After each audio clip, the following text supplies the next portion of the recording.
supported to do things on a much larger scale than indies. We have a little bit more space to make mistakes. Ideally, we don't.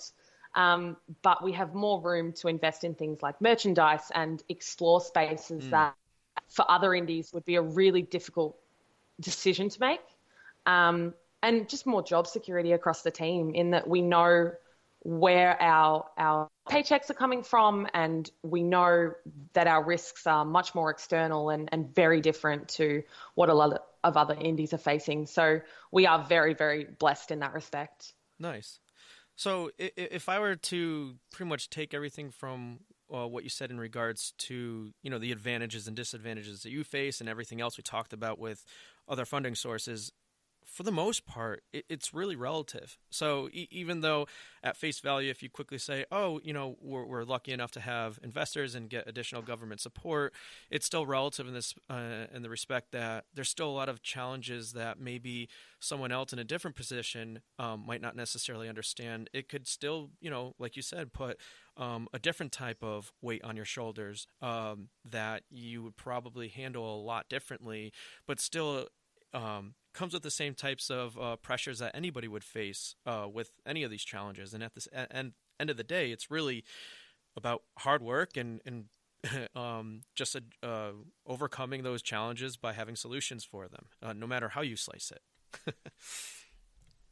Yeah, definitely. And it is part of that. You look at giant AAA companies and they absolutely still have challenges. They're not in a position where just because they've made money or they have a name that they are free from those challenges. So, I think every kind of funding is going to produce a different challenge, and they're not necessarily worse or better. They're just fundamentally changing the way that you need to approach your biz dev or your marketing and mean totally different structures that make for really unique experiences in game development. Every studio is different, but we're all, without sounding corny, we are all in it together in a way in that experience of the market and the player bases and community. Nice. Okay. I want to take this in a different direction now. Well, because I'm sure this is kind of on people's minds. You're like the main marketer at Ultimerse, so let's talk about how standing out relates in terms of marketing and advertising, all right? So, everyone knows how important it is. Now, what areas do you think people should focus on the most to stand out with their marketing and advertising? I think we're going to see a lot more of community-driven marketing.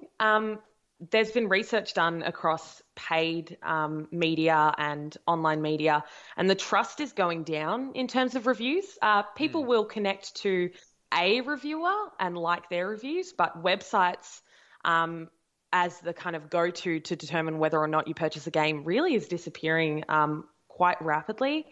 And the thing with paid advertising, almost all purchases now are coming from word of mouth. And I'm sure that I know for myself when I reflect on the things that I've bought in, the past couple of months, a lot of the time it's either been someone telling me I should play it, or I've seen something about it and I've talked to people I know and seen whether they're going to pick it up. So you need to be actively involved in those spaces, especially in places like Reddit, and consistent and having really honest conversations from a marketing perspective. I think you need to be able to admit when you make a mistake.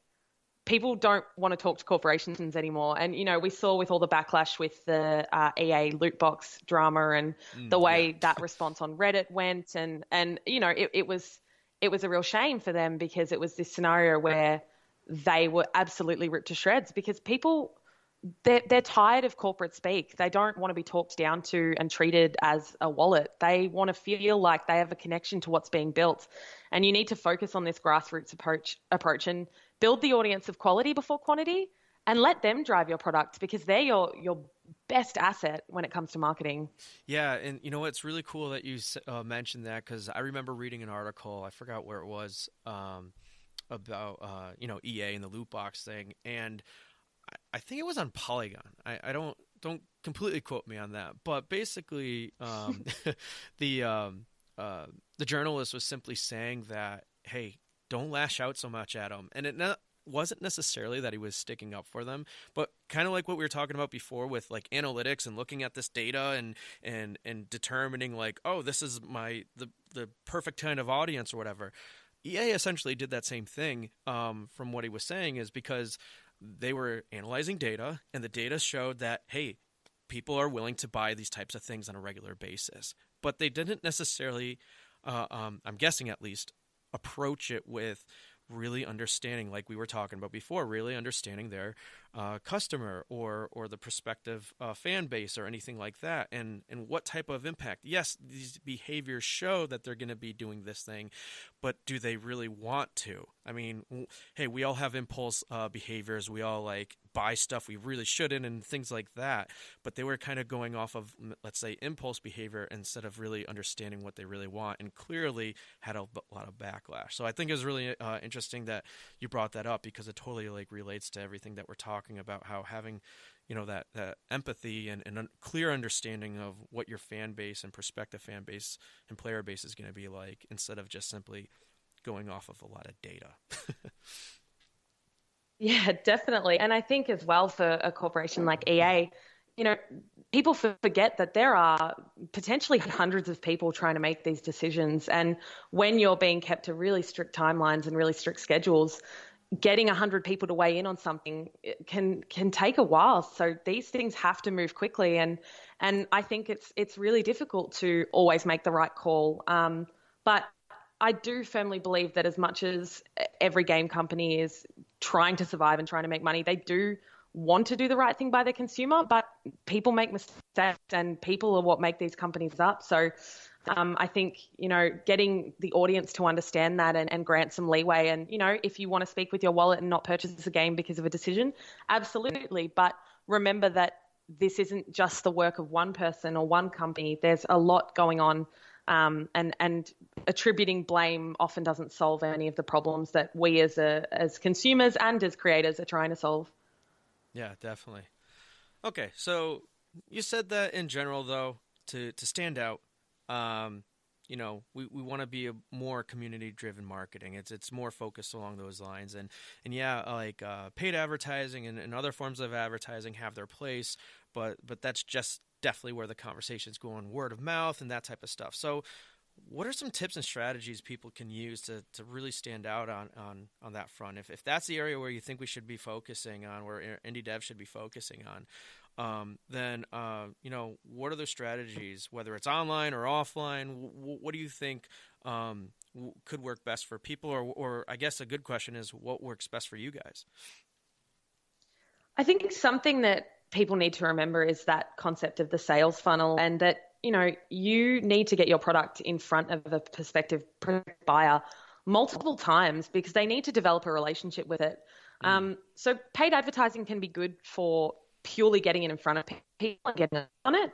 So I think it's worth dabbling into here and there, depending on, as long as you know exactly what the goal of that piece of advertising is. But I think influencer advertising goes a lot further in terms of building that trust. People, again, if they don't necessarily have the relationships with others in their life that can give them feedback and advice on games, they will look to find these personalities online that can give them some of that information. So making connections with brands and influencers that align with your company approach or your game's approach early is really important. I don't think it's worth throwing your game at, every influencer that exists and say, hey, play our game and, put it on stream or put it on YouTube. Start the conversation early, have the conversation with them and get to know them as a person as well. And make sure that your game is something they want to cover, because you want them to be able to be positive about it. So I think that's really important, is start your influencer marketing and strategy really early. I'm also a really big fan of expos and booths from the perspective of both the dev team and for marketing in general. You need your development team to stay excited. And one of the ways that you can do that when you're working on a project for a really long time is let them watch people play it. And everyone has been that person watching someone play your game and there's a bug and you're like, oh, and you're just having a moment of absolute torment. But most of the time when people get in front of it and they're laughing and they're having a good time or they're connecting emotionally, that has a massive impact, not only for the team, but for the people seeing that around it. You can get exposed to a huge amount of foot traffic that doesn't necessarily otherwise exist. And if you're at a gaming convention like PAX, at least half of it is going to be relatively interested in checking out what you're doing because you're there. Right. So The only challenge with that is they can be really expensive. So you have to be careful about how you do it.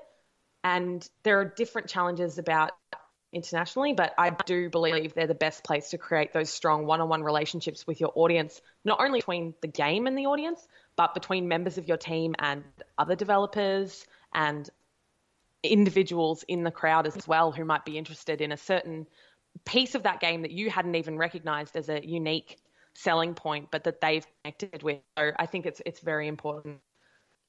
You know, I really want to point out something here that you said and all that, because I think it's really important. Because anytime that I've looked up stuff about expos and everything, it seems like on the forefront, people are like, oh, it's really good for the feedback and obviously networking, right? Because and feedback being like kind of one of the most important things. But what you said I thought was perfect, which was something to keep your team excited. And it's having those types of interactions and not just the feedback, but it's having those interactions, having that emotional experience. I mean, this all really circles back to what we were talking about earlier too, as far as like, you know, what are you doing for your team, your culture, or whatever, and I mean, keeping them passionate about something. If they're doing nothing but just at the grind every day, just always having like all that screen time, it's where's that emotion? Where is that fire or energy that they're going to get out of that doing it all the time or whatever? So I think that's probably the biggest thing I got out of that. And what's important about that too, kind of like what you quickly mentioned about paid advertising, and I can create because I'm very well versed in paid advertising, where it's like it really comes down to what your goal is and determining your objectives and what those objectives are really going to turn out to be. But if you're going to an expo, sure, you're going to get you're going to get a lot of exposure.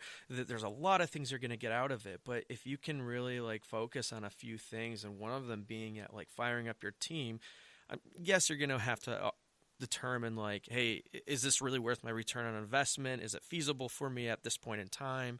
Maybe later. But if you really nail down what that is, and I think one of those things being, you know, how is it going to get you or your team excited? I think it's totally worth it, and it's something I don't think a lot of people really think about that often. No, and events as well. A lot of indie teams go into it very bare bones, and there are a lot of things you can do that don't necessarily cost a lot of money, but help you to present really professionally. And I kind of always say this to the team and to our investors that, you know, even if you're not Nintendo, even if you're not Apple, even if you're not the biggest brand, you need to, it's sort of that ticket. You need to present in a way that you are a successful company and you are a Mm. successful business, and that you are creating this identity for yourself as a company to be watched.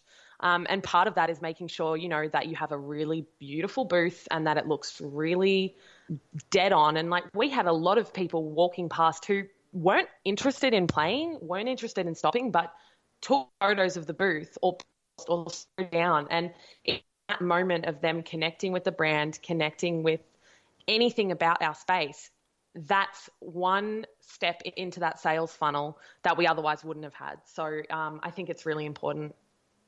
Yeah, no, that's absolutely awesome, and I think that point too is like kind of making yourself, you know, being smart with how you do it, but making yourself bigger than you actually appear, you know, can really have its big benefits, but it also doesn't mean to just go out and splurge on everything either. You know, Yes, you got to be exactly. mindful and resourceful for how you do that. All right, so Exactly. yeah. So we talked about a lot of different things, right? And I think it's great in terms of like, okay, we went over some funding stuff. We kind of we definitely discussed some a little bit more about marketing and overall like, you know, how these relate to standing out. And I think the big thing, the big goal that a lot of people have is, okay, how do you do this? But like, how do you make the stride? So, you know, how do indie teams make the stride to stand out better, not just now, but in the future as well, with the goal of, being viable in a sustainable studio.